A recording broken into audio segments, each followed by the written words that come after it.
एकादशी व्रत उद्यापन कैसे किया जाए। अनेक वर्षों तक एकादशियों का व्रत करने के पश्चात किया जाता है एकादशी व्रतों का उद्यापन। बिना उद्यापन किए कोई भी व्रत सिद्ध कभी नहीं होता।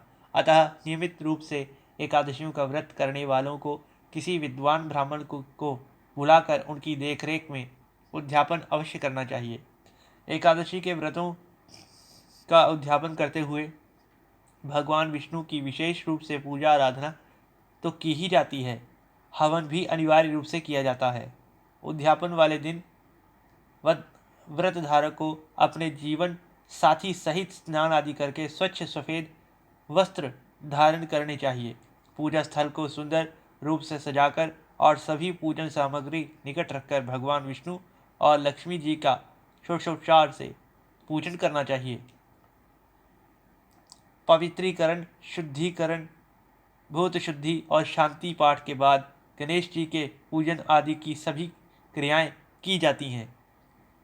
एकादशी व्रत उद्यापन पूजा में कलश स्थापना हेतु तांबे के कलश में चावल भरकर रखने का शास्त्रीय विधान है।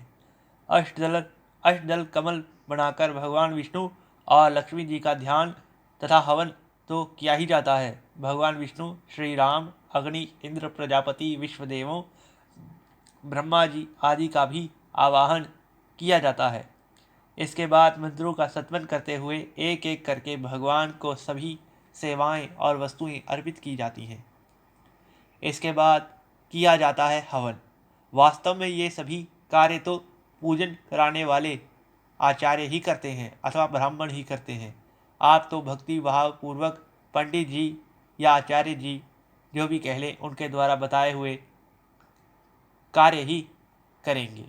भगवान की पूजा आराधना और हवन में कितनी वस्तुओं का और कितनी कितनी मात्राओं में प्रयोग किया जाए, यह पूरी तरह आपकी श्रद्धा और सामर्थ्य पर निर्भर करता है। शास्त्रीय विधान तो भगवान की स्वर्ण प्रतिमा, स्वर्ण आभूषणों, स्वर्ण सिंहासन, छत्र, चमर जिसे चमर कहते हैं, पंचरत्न, दर्जनों मेवों, अनेक प्रकार के अनाजों और फलों आदि के प्रयोग का है, जबकि सभी पूजन सामग्रियों का प्रयोग तो किया ही जाएगा। हवन के बाद आचार्य को पूजा में प्रयुक्त सभी वस्तुएं, पांचों कपड़े, जूते, छाता, 5 बर्तन और पलंग सहित सभी बिस्तर तथा घरेलू उपयोग होने वाली सभी वस्तुएं देने का शास्त्रीय विधान है।